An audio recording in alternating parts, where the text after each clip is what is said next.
As-tu déjà senti cette tension dans une pièce? Pas de confrontation ouverte, pas de mots durs, juste quelque chose. Un regard qui dure une seconde de trop, un sourire qui ne monte pas jusqu'aux yeux, une conversation qui s'arrête quand toi tu entres. Tu ne peux pas le prouver, tu ne peux pas le nommer, mais tu le sens dans tes os, dans ton ventre, ce sentiment glacé qui murmure « il ne m'aime pas ». Et le pire, tu n'as rien fait. Rien qui justifierait cette hostilité subtile.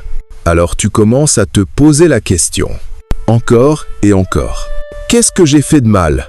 Assis tout seul, tu rejoues chaque interaction dans ta tête. Chaque mot prononcé, chaque geste fait, chaque expression de leur visage. Cherchant le moment précis où tu as tout gâché. Mais tu ne le trouves pas. Tout juste parce qu'il n'existe pas.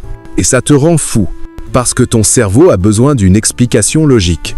Et voici la vérité que personne ne te dit. Parfois, tu es détesté, non pas pour ce que tu as fait, mais pour ce que tu es, pour ce que tu représentes, pour ce que tu leur rappelles. Et ce n'est pas juste rationnel, ce n'est pas conscient, mais c'est profondément humain, parce que la haine sans raison n'existe pas vraiment. Il y a toujours une raison, juste pas celle que tu crois. Pas une raison dans tes actions, mais une raison dans leur psychologie.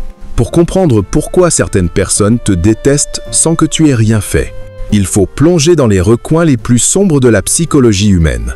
Alors je vous invite à me suivre dans ce nouveau voyage psychologique de quelques minutes. Vous serez surpris par la sombre vérité que cette vidéo vous réserve. Tu es détesté parce que tu es un miroir. Un miroir qui reflète ce qu'ils refusent de voir en eux-mêmes. Leur potentiel non réalisé. Leurs rêves abandonnés. Leur authenticité perdue. Quand quelqu'un te regarde et voit quelque chose qu'il a tué en lui-même, il ne peut pas supporter ta présence. Pas parce que tu es arrogant. Pas parce que tu te vantes. Mais simplement parce que tu existes. Authentiquement. Librement. Sans t'excuser. Exemple. Tu es créatif, tu partages ton art, pas pour impressionner, juste parce que ça te rend vivant. Quelqu'un te regarde avec un mélange de mépris et de fascination. Tu perds ton temps avec ça. Sois réaliste. Personne ne gagne sa vie avec la créativité. Mais dans leurs yeux, tu vois autre chose. Une étincelle éteinte, une douleur ancienne. Ils avaient eux aussi un rêve créatif. À 12 ans, à 16 ans. À 22 ans, avant que quelqu'un leur dise exactement la même chose qu'ils viennent de te dire, et te voir vivre ce qu'ils ont tué. C'est insupportable. Encore une autre. Exemple. Tu fixes des limites saines. Non, je ne peux pas ce week-end. Non, ce n'est pas acceptable pour moi. Non, je ne ferai pas ça. Simple, direct, sans culpabilité. Quelqu'un dans le groupe te lance un regard noir. Tu te crois trop bien pour nous? Tu es devenu arrogant. Tu as changé. Mais ce n'est pas de l'arrogance qu'ils voient. C'est du respect de soi. Et ça les terrasse. Parce que eux passent leur vie entière à dire oui quand ils veulent dire non. À s'effacer. À se plier. À disparaître pour plaire aux autres. Et te voir refuser sans t'effondrer. Leur montre que c'était possible. Qu'ils auraient pu choisir différemment. Qu'ils ont sacrifié leur dignité pour rien. Les psychologues appellent ça la projection, un mécanisme de défense décrit par Freud. Tu projettes sur les autres ce que tu ne peux pas accepter en toi. Quand ils te détestent pour ton authenticité, c'est parce qu'ils se détestent pour leur masque. Quand ils te critiquent pour ton ambition, c'est parce qu'ils se jugent pour leur résignation. Quand ils te punissent pour ta liberté, c'est parce qu'ils se punissent pour leur cage. Tu n'as rien fait, tu existes juste, mais ton existence est une accusation silencieuse, un rappel vivant de leur compromis. Ne te diminue jamais pour les rassurer. Ne réduis jamais ta lumière, parce qu'elle expose leur obscurité. Continue d'être exactement qui tu es. Les bons resteront, les autres partiront. Et c'est parfait ainsi. Mais le miroir n'est qu'une des raisons. Il y a quelque chose de plus primitif encore. Quelque chose qui remonte à nos instincts tribaux. Les humains sont des animaux tribaux. Depuis des millénaires, notre survie dépendait de l'appartenance au groupe. Être expulsé de la tribu signifiait la mort. Alors nous avons développé des radars hypersensibles pour détecter qui appartient et qui n'appartient pas, qui est nous et qui est eux. Et parfois, tu es détesté simplement parce que tu es différent. Pas de manière spectaculaire, juste différent. Tu penses différemment, tu parles différemment, tu vibres à une fréquence légèrement décalée. Et ça suffit pour que l'alarme tribale se déclenche. Exemple, tu arrives dans un nouveau bureau, une nouvelle équipe. Tout le monde se connaît depuis des années. Ils ont leurs blagues internes, leurs rituels, leur langage codé. Et toi, tu arrives. Nouveau, étranger, tu essaies de t'intégrer. Tu souris, tu participes, tu fais des efforts sincères. Mais quelque chose ne prend pas. Pas parce que tu es désagréable, mais parce que le groupe s'est déjà solidifié. Ils ont déjà défini leur nous. Et tu es, par défaut, le eux. Tu grandis dans une famille très traditionnelle, très conformiste, très « on fait les choses comme ça ici ». Mais toi, tu poses des questions. Pourquoi on fait comme ça? Est-ce qu'on peut essayer autrement? Je ne suis pas d'accord avec cette règle. Tes parents te regardent comme une anomalie. Tes frères et sœurs te traitent de rebelle. Pas parce que tu es méchant, mais parce que tu remets en question la structure tribale. Tu es le grain de sable dans la machine bien huilée. Et les tribus détestent les grains de sable. Les recherches en psychologie évolutionniste montrent que nous sommes câblés pour la conformité. Le cerveau libère de la dopamine quand nous appartenons, et du cortisol quand nous sommes exclus. Les groupes renforcent leur cohésion en identifiant des ennemis communs, des boucs émissaires, des outsiders. Et parfois c'est toi. Non pas parce que tu as fait quelque chose de mal, mais parce que ta différence renforce leur unité. Ton exclusion les rapproche. Ton rejet leur donne un sentiment d'appartenance. C'est cruel et primitif, mais c'est profondément humain. Mais il y a encore plus sombre. Une raison psychologique que personne n'admet. Tu es détesté parce que tu menaces leur position, leur statut, leur importance relative. Pas de manière agressive, pas en les attaquant. Simplement en étant compétent, en étant visible, en étant remarqué. Les humains sont obsédés par la hiérarchie sociale. Qui est au-dessus? Qui est en dessous? Et quand tu montes, quelqu'un se sent descendre, même si ce n'est pas vrai objectivement. Même si ta réussite ne leur enlève rien. Leur cerveau primitif interprète ton succès comme leur échec. Exemple, tu reçois une promotion au travail. Tu l'as mérité. Tu as travaillé dur. Tu as produit des résultats. Au lieu de félicitations sincères, tu reçois des sourires crispés. Ah, toi! Évidemment, le patron a toujours eu ses préférés. Sous-entendu, ils veulent dire « tu n'as pas mérité », que tu as triché, manipulé, parce qu'admettre que tu as simplement été meilleur serait admettre qu'ils auraient pu faire pareil, qu'ils ont choisi la médiocrité, qu'ils n'ont pas saisi les opportunités. Alors, ils réécrivent la narration. Voici un autre cas.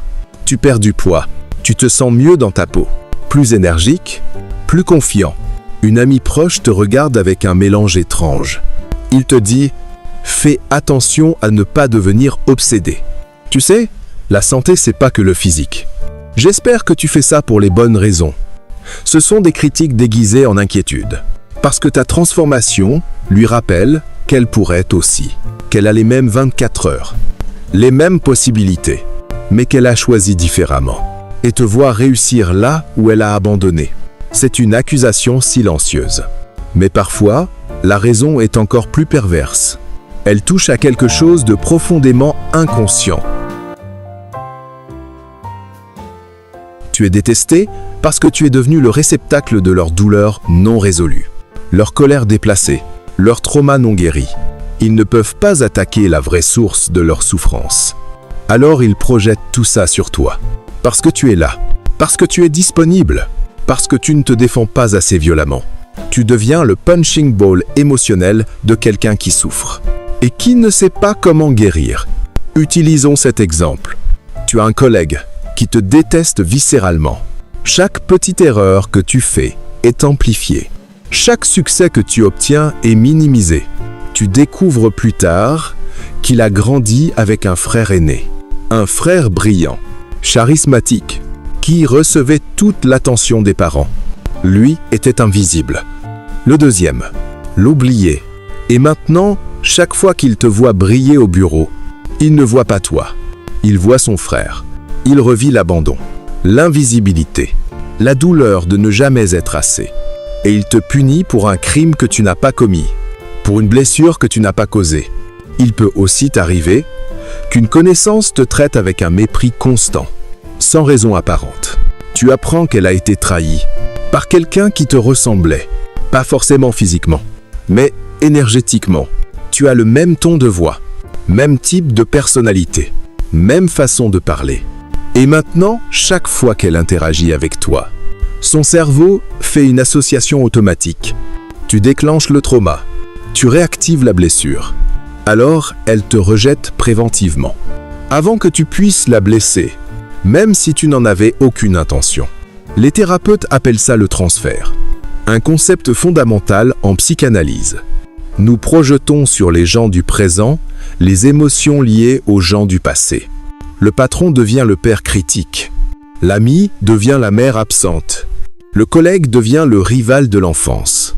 Et toi, par pur hasard, tu es devenu le symbole de leur douleur non résolue. Ce n'est pas personnel, mais ça fait mal quand même, parce que tu reçois toute la violence émotionnelle d'une guerre qui n'est même pas la tienne. Reconnaître que ce n'est pas à propos de toi. Vraiment pas. Tu es juste un écran de projection, un substitut, un bouc émissaire pratique. Tu ne peux pas guérir leur trauma à leur place. Tu ne peux pas te rendre assez petit pour apaiser leur douleur. Protège-toi, prends de la distance et laisse-les faire leur propre travail de guérison. Mais il y a une raison plus subtile encore, une qui touche à l'essence même de qui tu es. Tu es détesté parce que tu ne joues pas le jeu social des apparences, des masques, des mensonges polis. Tu es authentique, pas de manière agressive, pas en clamant « je suis authentique », mais simplement en étant cohérent entre ce que tu dis et ce que tu fais, entre ce que tu montres et ce que tu es. Et ça rend les gens extrêmement mal à l'aise, parce que ça expose leur propre inauthenticité. Exemple, dans un dîner social, tout le monde rit poliment. Ils font semblant de s'intéresser, en échangeant des banalités charmantes. Oh, c'est fascinant! Quelle histoire incroyable! On devrait se voir plus souvent. Toi, tu es juste, présent. Tu ne surjoues pas l'enthousiasme. Tu ne feins pas l'intérêt. Tu es courtois, respectueux, mais authentique dans ton engagement. Quelqu'un te lance plus tard. Tu étais bizarre ce soir. En réalité, cela veut dire tu n'as pas performé la fausse intimité comme nous. Et ça les a perturbés, parce que ton authenticité révèle leur théâtre. Parfois, au bureau, il y a une culture toxique. Tout le monde se plaint dans le dos du patron, mais sourit devant lui. Toi, tu ne participes pas au ragot. Tu traites le patron avec le même respect en face et derrière. Pas parce que tu es un lèche-botte, mais parce que tu as des principes de cohérence. Le groupe te regarde avec suspicion. On ne peut pas lui faire confiance. Il est trop proche du boss. Traduction, il ne trahit pas avec nous, donc il pourrait nous trahir. Ton intégrité est vue comme une menace, parce qu'elle expose leur duplicité. Carl Rogers, psychologue humaniste, parlait de la congruence, l'alignement entre le soi réel et le soi affiché. La plupart des gens vivent dans l'incongruence chronique. Ils performent une version acceptable socialement, tout en enterrant qui ils sont vraiment. Quand ils rencontrent quelqu'un de congru, quelqu'un qui ose être cohérent, ça crée une dissonance cognitive insupportable. Pourquoi il peut être lui-même et pas moi? Qu'est-ce que j'ai sacrifié pour être accepté? Est-ce que ça en valait la peine? Ces questions sont terrifiantes. Alors ils préfèrent te détester que de se les poser. Mais il reste une raison finale, la plus difficile à accepter. Parfois, tu es détesté parce que tu vis, vraiment.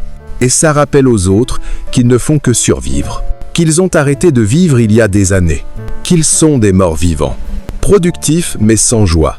Te voir vivant leur rappelle qu'ils sont en train de mourir, dans une sécurité confortable. Exemple, Tu quittes ton job stable pour poursuivre quelque chose d'incertain, quelque chose qui te passionne. Les gens réagissent avec hostilité déguisée. C'est irresponsable. Tu as pensé à ton avenir. Et si ça ne marche pas? Mais sous la critique, il y a de l'envie. Une envie douloureuse. Parce que eux aussi ont eu ce rêve. Avant de le sacrifier sur l'autel de la raison. Avant de choisir la sécurité sur la vie. Et te voir choisir différemment. Leur rappelle qu'ils avaient le choix. Qu'ils l'ont fait. Qu'ils vivent avec les conséquences. Et que le temps file. Que la mort approche. Qu'ils mourront sans avoir vraiment vécu. Ernest Becker, dans The Denial of Death, explique que toute la culture humaine est une défense contre la terreur de la mort. Nous créons des illusions d'immortalité. Le travail, l'argent, le statut. Si je grimpe assez haut, je ne mourrai pas. Si j'accumule assez, je serai en sécurité. C'est juste un mensonge nécessaire pour continuer. Mais quand tu arrives, vivant, présent, sans chercher l'immortalité symbolique, tu brises l'illusion collective. Tu rappelles que nous allons tous mourir et que la seule question qui comptait, est-ce que j'ai vraiment vécu? Pour la plupart, la réponse est non. Et te voir vivre, c'est un miroir insupportable. Continue de vivre pleinement, intensément, sans t'excuser. Leur inconfort avec ta vitalité et leur deuil de leur propre vie non vécue. Tu ne peux pas mourir pour les rassurer. Tu ne peux pas te rétrécir pour correspondre à leur tombeau. Vis, vraiment, c'est le plus beau cadeau que tu puisses te faire. Et paradoxalement, que tu puisses leur faire aussi, même s'ils ne le verront jamais. Alors si tu es détesté sans raison apparente, voici ce que tu dois comprendre. Ce n'est jamais vraiment sans raison. Il y a toujours une raison. Juste pas celle que tu crois. Tu n'as pas fait quelque chose de mal. Tu es quelque chose qui dérange, qui confronte, qui révèle. Tu es un miroir pour leur compromis, un étranger dans leur tribu confortable, une menace pour leur position, un écran de projection pour leur douleur, une vérité dans leur monde de mensonges, un vivant parmi les morts vivants. Et ça ne peut pas être toléré, parce que ta simple existence pose une question qu'ils ont passé leur vie à éviter, et si j'avais choisi différemment? Les neurosciences montrent que le cerveau déteste la dissonance cognitive. Quand nos actions ne correspondent pas à nos valeurs, nous changeons nos valeurs, pas nos actions. Je voulais être artiste, mais j'ai choisi la finance. Option A. Admettre que j'ai trahi mon rêve. Option B. Décider que l'art est futile et la finance respectable. Le cerveau choisit toujours B. C'est moins douloureux. Alors quand tu arrives, vivant ton rêve, authentique dans tes choix, cohérent dans ton être, tu forces la dissonance. Et le cerveau a deux options. Remettre en question toute leur vie, ou te détester. Devine laquelle ils choisissent. Ne te diminue jamais. Ne réduis jamais ta lumière. Ne t'excuse jamais d'être qui tu es. Ne change jamais pour être accepté par ceux qui te rejettent pour être toi. Parce que voici le piège. Si tu changes pour eux, ils te respecteront encore moins. Parce que tu auras prouvé que tu n'as pas de colonne vertébrale, que tu es prêt à te trahir pour l'approbation. Et rien n'attire plus le mépris que quelqu'un qui se trahit lui-même. Accepte que tout le monde ne t'aimera pas, que certains te détesteront activement, sans raison que tu puisses contrôler. Et que c'est parfait, parce que leur haine est souvent la confirmation que tu es sur le bon chemin. Si tout le monde t'aime, tu es probablement en train de te cacher, de jouer petit, de te conformer. Les gens qui changent le monde sont détestés par ceux qui veulent que le monde reste pareil. Les gens qui vivent authentiquement sont rejetés par ceux qui vivent dans le mensonge. Les gens qui brillent sont critiqués par ceux qui ont éteint leur lumière. La vraie question n'est pas « Pourquoi ils me détestent ?» C'est « Est-ce que je me trahis pour être accepté ? Est-ce que je deviens plus petit pour les rassurer ? Est-ce que je sacrifie mon authenticité pour leur approbation ? Si la réponse est oui, tu as déjà perdu parce que tu auras gagné leur tolérance, mais perdu ton âme. Tu auras leur acceptation conditionnelle, mais perdu ton respect de toi et aucune validation externe. Ne vaut jamais la perte de ton intégrité. Être détesté sans raison est un cadeau. Un filtre brutal mais efficace. Il révèle qui peut tenir ta lumière et qui ne peut pas. Il sépare les vrais défauts, les solides des fragiles, ceux qui t'aiment pour qui tu es, de ceux qui te tolèrent quand tu es acceptable. Les gens qui te détestent pour ton authenticité te font gagner du temps. Tu n'as pas besoin de les découvrir lentement, de te demander s'ils sont dignes de confiance. Leur rejet te donne l'information immédiatement. Pas pour moi. Plus tu acceptes d'être détesté, moins tu l'es. Parce que quand tu arrêtes de chercher désespérément l'approbation, tu commences à dégager quelque chose de magnétique, de solide, d'intact. Les gens le sentent.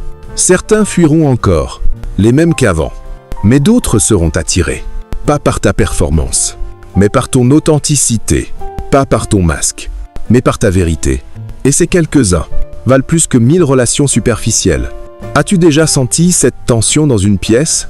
Ce regard qui dure une seconde de trop? Ce sourire qui ne monte pas jusqu'aux yeux? Maintenant tu sais pourquoi. Ce n'est pas à propos de toi. C'est à propos d'eux, de leur peur, de leur manque, de leurs regrets. Tu es juste le miroir. Et les miroirs ne s'excusent jamais de refléter la vérité. Continue de briller, même dans leur obscurité. Surtout dans leur obscurité, parce que le monde a besoin de gens qui refusent de se diminuer, qui osent être pleinement eux-mêmes, qui choisissent l'authenticité sur l'acceptation. Tu es l'un d'eux. Et c'est exactement pourquoi tu es détesté. Et exactement pourquoi tu es précieux.